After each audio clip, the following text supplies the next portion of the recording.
അങ്കമാലി കറുകുറ്റിയിൽ ഉണ്ടായ ഈ ദാരുണ സംഭവം, 6 മാസമായ കുഞ്ഞിനെ സ്വന്തം അമ്മൂമ്മ കൊലപ്പെടുത്തിയ സംഭവം, അത് വലിയ ദുഃഖമുളവാക്കുന്ന ഒരു സംഭവമാണ്. ആ കുഞ്ഞിൻ്റെ മൃതദേഹം ബന്ധുക്കൾക്ക് ഇന്ന് വിട്ടു നൽകി. അമ്മുമ്മ റോസ്ലിയുടെ അറസ്റ്റും അന്വേഷണ സംഘം രേഖപ്പെടുത്തി. ഇന്നലെയാണ് ഈ ദാരുണമായ സംഭവം ഉണ്ടാകുന്നത്. 66 വയസ്സുള്ള റോസ്ലി മാനസിക വിഭ്രാന്തിയുള്ള ആളാണ് എന്ന് പോലീസ് പറയുന്നുണ്ട്. അവർ ഈ കൊലപാതകം നടത്തിയെന്ന സംശയം ആദ്യം ഉണ്ടാവുകയും പിന്നീട് വിശദമായ അന്വേഷണത്തിൽ അത് സ്ഥിരീകരിക്കുകയുമായിരുന്നു. ഈ കുഞ്ഞിനെ കൊലപ്പെടുത്താൻ ഉപയോഗിച്ച കത്തി ആ വീട്ടിൽ നിന്ന് കണ്ടെത്തുകയും ചെയ്തു. അപ്പോൾ ഒട്ടും വിശ്വസിക്കാനാകാത്ത ഒരു സംഭവമാണ്. ആ കുഞ്ഞിനെ എന്തിനാണ് ആ അമ്മുമ്മ അങ്ങനെ കൊന്നുകളഞ്ഞത് എന്നത് ഒരുപാട് ചോദ്യങ്ങൾ ഉയർത്തിയതാണ്. ആദ്യം എന്താണ് സംഭവിച്ചത് എന്ന കാര്യത്തിൽ വ്യക്തത ഉണ്ടായിരുന്നില്ല. പിന്നീട് നടന്ന അന്വേഷണത്തിലാണ് ഈ അമ്മുമ്മ തന്നെയാണ് അതിന് പിന്നിലെ പ്രതി എന്നത് വ്യക്തമാകുന്നത്.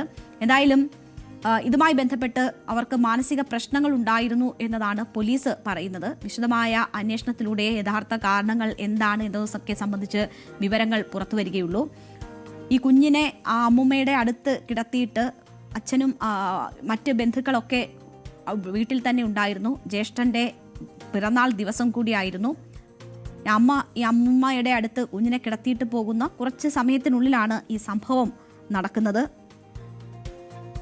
ഈ കുട്ടിയുടെ കഴുത്ത് കത്തി ഉപയോഗിച്ച് മുറിച്ചാണ് കൊല നടത്തിയിരിക്കുന്നത്. അതാണ് മരണകാരണമെന്ന് എത്തിയിരിക്കുന്നത്. അങ്ങനെ മുറിക്കാൻ ഉപയോഗിച്ച കത്തിയാണ് ഇപ്പോൾ വീട്ടിൽ നിന്ന് തന്നെ പോലീസ് കണ്ടെടുത്തിരിക്കുന്നത്. ഫോറൻസിക് വിഭാഗം തുടർന്ന് വീട്ടിൽ പരിശോധനയൊക്കെ നടത്തിയിട്ടുണ്ട്. പോസ്റ്റ്മോർട്ടത്തിന് ശേഷമാണ് കുഞ്ഞിൻ്റെ മൃതദേഹം ഇപ്പോൾ ബന്ധുക്കൾക്ക് വിട്ടു നൽകിയിരിക്കുന്നത്. ഈ അമ്മുമ്മ റോസ്ലി 66 വയസ്സുള്ള സ്ത്രീയാണ്. അവർക്ക് മാനസിക വിഭ്രാന്തി ഉണ്ട് എന്ന് പോലീസ് പറയുന്നു. പക്ഷേ മറ്റു ചില അസുഖങ്ങളായിരുന്നു അവർക്കുണ്ടായിരുന്നത് എന്നും പറയുന്നുണ്ട്.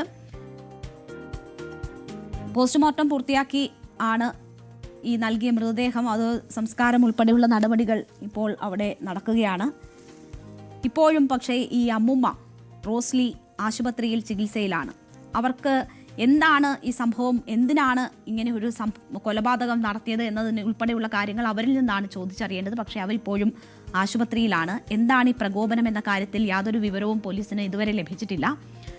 ഇവർക്ക് സോഡിയം കുറയുന്നതിൻ്റെ ഒരസുഖം ഉണ്ട് എന്നതാണ് മനസ്സിലാകുന്നത്. അപ്പോൾ സോഡിയത്തിൻ്റെ ലെവൽ ശരീരത്തിൽ കുറയുമ്പോൾ ഉണ്ടാകുന്ന സമനില തെറ്റൽ, കാര്യങ്ങൾ കൈവിട്ടു പോകുന്ന ഒരവസ്ഥ, അതൊക്കെ ഒരു പക്ഷേ ഈ കൊലപാതകത്തിലേക്ക് നയിച്ചിട്ടുണ്ടോ എന്നത് പരിശോധിക്കേണ്ടതാണ്.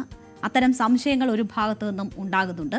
അതേസമയം മറ്റു വല്ല കാരണങ്ങളും ഇതുമായി ബന്ധപ്പെട്ടുണ്ടോ എന്നതുകൂടി സംശയിക്കണം. നമുക്കറിയാം, നെയ്യാറ്റിൻകരയിൽ കുഞ്ഞിനെ കിണറ്റിലെറിഞ്ഞ് സ്വന്തം അമ്മ കൊന്നതാണോ എന്നത് നമുക്കിപ്പോഴും വിശ്വസിക്കാൻ പറ്റാത്ത ഒരു സാഹചര്യമുണ്ട്.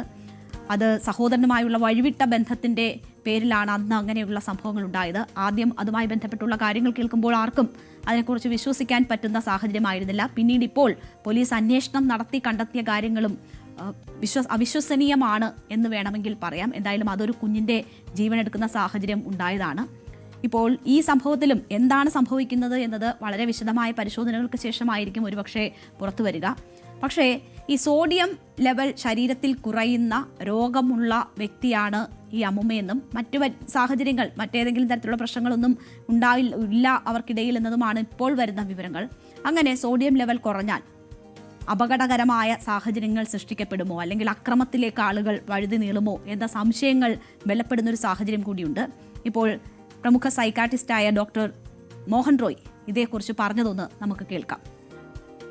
ഇപ്പോൾ നമ്മളൊരു കുറ്റകൃത്യം ചെയ്യണമെന്നുണ്ടെങ്കിൽ ഒരു ആയുധമൊക്കെ എടുത്തുകൊണ്ട് വന്ന് ഈ ഒരു കർമ്മം ചെയ്യണമെന്നുണ്ടെങ്കിൽ സ്ഥലബോധവും സമയബോധവും ഒക്കെ ഇല്ലാത്ത ഒരാൾക്ക് ഇത് ചെയ്യാൻ സാധിക്കുമോ എന്നുള്ളതിന് തീർച്ചയായും സംശയങ്ങളുണ്ട്. പക്ഷേ ഇതിൽ മറ്റൊരു മാനസിക രോഗത്തിൻ്റെ ചികിത്സയിലായിരുന്നു എന്നുള്ള തരത്തിലുള്ള റിപ്പോർട്ടുകളുമുണ്ട്. അപ്പോൾ അത്തരത്തിലുള്ളൊരു മാനസിക രോഗമുണ്ടെങ്കിൽ ഈ കുഞ്ഞിനെ സംബന്ധിച്ച എന്തെങ്കിലും മിഥ്യാധാരണകൾ, ഡെല്യൂഷൻസോ മറ്റോ ഉള്ളത് കൊണ്ടാണോ ഈ കുഞ്ഞിനെ ഇത്തരത്തിൽ ദാരുണമായി വക വരുത്തിയത് എന്നുള്ളതും കൂടി അന്വേഷിക്കേണ്ടതുണ്ട്. ഇതിലൊക്കെ നാം പരമപ്രധാനമായി കാണേണ്ട കാര്യമെന്ന് പറഞ്ഞാൽ, മനോരോഗമുള്ള എല്ലാ വ്യക്തികളും ചെയ്യുന്ന കൊലപാതകങ്ങൾക്ക് അത്തരത്തിലുള്ള മനോരോഗം കൊണ്ട് തന്നെയാണ് ആ കൊലപാതകം എന്ന രീതിയിലൊരു എക്സംഷൻ ഒന്നുമില്ല. അത് പൊതുവെ സമൂഹത്തിലുള്ള ഒരു തെറ്റിദ്ധാരണയാണ്. കാരണം മനോരോഗമുള്ള ഒരാൾ ആ മനോരോഗത്തിൻ്റെ ഫലമായി താൻ ചെയ്യുന്ന പ്രവൃത്തിയുടെ വരുംവരായികൾ അറിയാൻ സാധിക്കാതിരിക്കുകയോ അല്ലെങ്കിൽ താൻ ചെയ്യുന്നത് നിയമവിരുദ്ധമായ ഒരു കാര്യമാണെന്ന് ചെയ്യാനുള്ള കഴിവ് നഷ്ടപ്പെട്ട ഒരു വ്യക്തി ചെയ്യുന്ന ഒരു കാര്യത്തിനാണ് ഇത്തരത്തിൽ മനോരോഗം ഉള്ളത് കൊണ്ട് ആ വ്യക്തിയെ ശിക്ഷിക്കാതെ വെറുതെ വിട്ടു എന്നുള്ള ക്ലോസുകളൊക്കെ ഉണ്ടാവുന്നത്. അതുകൊണ്ട് വെറുതെ ഒരു മനോരോഗമുണ്ട് എന്ന് പറഞ്ഞതുകൊണ്ട് ആ വ്യക്തി ഈ ഒരു കൊലപാതകത്തിൻ്റെ കുറ്റകൃത്യത്തിൽ നിന്നും പൂർണ്ണമായും മോചിതനാവുന്നില്ല. പക്ഷേ ഇത്തരത്തിലൊരു വാദം വിചാരണ സമയത്തുമൊക്കെ ഉയർന്നു വരാൻ സാധ്യതയുള്ളതുകൊണ്ട് പോലീസും അന്വേഷണ ഏജൻസികളും ഇത് കൃത്യമായി പരിശോധിക്കേണ്ടതും അത്തരത്തിലൊരു കാര്യമുണ്ടെങ്കിൽ തീർച്ചയായിട്ടും മനോരോഗ ചികിത്സാ വിദഗ്ധരുടെ സാന്നിധ്യത്തിൽ ഈ വ്യക്തിയെ പരിശോധിക്കേണ്ടതും ആവശ്യമാണെങ്കിൽ ഇപ്പോൾ അദ്ദേഹം അഡ്മിറ്റ് ചെയ്തിരിക്കുകയാണ്. ഈ ഘടകങ്ങൾ ഉൾപ്പെടെയുള്ള ഒരു വിശദമായ മനോനില പരിശോധന ഉൾപ്പെടെ ചെയ്തിട്ട് മാത്രമേ ഇതിൻ്റെ ഒരു അവസാനത്തെ കുറ്റപത്രം സമർപ്പിക്കലുമൊക്കെ ചെയ്യാവൂ. അല്ലെങ്കിൽ തീർച്ചയായിട്ടും കേസിൻ്റെ വിചാരണ ഘട്ടത്തിലൊക്കെ തന്നെ അന്വേഷണ ഉദ്യോഗസ്ഥന്മാർക്കുമൊക്കെ പ്രശ്നങ്ങൾ ഉണ്ടായേക്കാം. അത്തരം കാര്യങ്ങൾ നമ്മൾ തീർച്ചയായിട്ടും ശ്രദ്ധിക്കേണ്ടതുണ്ട്. അപ്പോൾ ഇതാണ് ഡോക്ടർ മോഹൻ റോയ് പറയുന്നത്. പോലീസ് ഇപ്പോഴേ തന്നെ മനോരോഗ പ്രശ്നങ്ങളുണ്ട്, ഇവർക്ക് ഇങ്ങനെ ഒരു സോഡിയം ലെവൽ കുറയുന്ന രോഗമുണ്ട്, അതിൻ്റെ ഭാഗമായിട്ടുള്ള ചില വിഭ്രാന്തികളുണ്ട് എന്ന് വീട്ടുകാരുൾപ്പെടെയുള്ളവർ പറയുന്നുണ്ട്. അപ്പോൾ സൈക്കാട്രിസ്റ്റായ ഡോക്ടർ മോഹൻ റോയ് പറയുന്നത് ഇത് ഏതെങ്കിലും എക്സെപ്ഷൻ കേസുകൾ ആകണമെങ്കിൽ അത് മനോരോഗ വിദഗ്ധരുടെ കൂടിയൊക്കെ അഭിപ്രായങ്ങൾ കേട്ടതിന് ശേഷം അത്തരത്തിലുള്ള പരിശോധനകളൊക്കെ നടന്ന ശേഷമായിരിക്കണം അവർക്ക് അങ്ങനെ ഒരു വിഭ്രാന്തി ഉണ്ടെങ്കിൽ അത് കാരണമാണ് അങ്ങനെ ഒരു സംഭവം ഉണ്ടായെങ്കിൽ അതിൽ വ്യക്തത വരേണ്ടതെന്നാണ്. അപ്പോൾ എന്തായാലും ഈ സംഭവത്തിൽ റോസ്ലി തന്നെയാണ് കുഞ്ഞിനെ കൊന്നത് എന്ന നിഗമനത്തിലേക്കാണ് പോലീസ് ഇപ്പോൾ എത്തിച്ചേർന്നിട്ടുള്ളത്. ഈ കൊലപാതകത്തിന് ഉപയോഗിച്ച കത്തി ഉൾപ്പെടെയുള്ളവ അവരുടെ വീട്ടിൽ നിന്ന് കണ്ടെടുക്കുന്നുണ്ട്. ഏതെങ്കിലും രോഗത്തിൻ്റെ ഭാഗമായിട്ടാണ് എങ്കിൽ അത് വലിയ സങ്കടമായി തീരുന്ന ഒരു സാഹചര്യമുണ്ട്. കാരണം അവർ ഇപ്പോഴും സ്വബോധത്തിലേക്ക് തിരിച്ചെത്തിയിട്ടുണ്ടോ എന്ന് നമുക്ക് വ്യക്തതയില്ല. ആശുപത്രിയിൽ തന്നെയാണ് ഇവിടെ ഉള്ളത്. പോലീസ് ആശുപത്രിയിലെത്തിയാണ് അവരുടെ അറസ്റ്റ് ഉൾപ്പെടെയുള്ള കാര്യങ്ങൾ രേഖപ്പെടുത്തിയിരിക്കുന്നത്. ഇനി മറ്റെന്തെങ്കിലും രോഗാവസ്ഥയിലാണ് എങ്കിൽ അവരെ സംബന്ധിച്ചും അത് താങ്ങാൻ കഴിയാത്ത വലിയ ബുദ്ധിമുട്ടായിരിക്കും. ആത്മഹത്യാശ്രമം ഉൾപ്പെടെ നടത്തിയിട്ടുണ്ട് എന്ന കാര്യത്തിലുള്ള വിവരങ്ങളൊക്കെ പുറത്തു വരുന്നുണ്ട്. അത് വളരെ ദുഃഖകരമായ ഒരു സാഹചര്യമാണ്. എന്തായാലും എന്താണ് സംഭവിച്ചത് എന്ന കാര്യത്തിൽ ഇപ്പോഴും വ്യക്തതയില്ല. വിശദമായ പരിശോധനകൾക്ക് ശേഷമായിരിക്കും അക്കാര്യത്തിൽ കൂടുതൽ വിവരങ്ങൾ പുറത്തേക്ക് വരിക.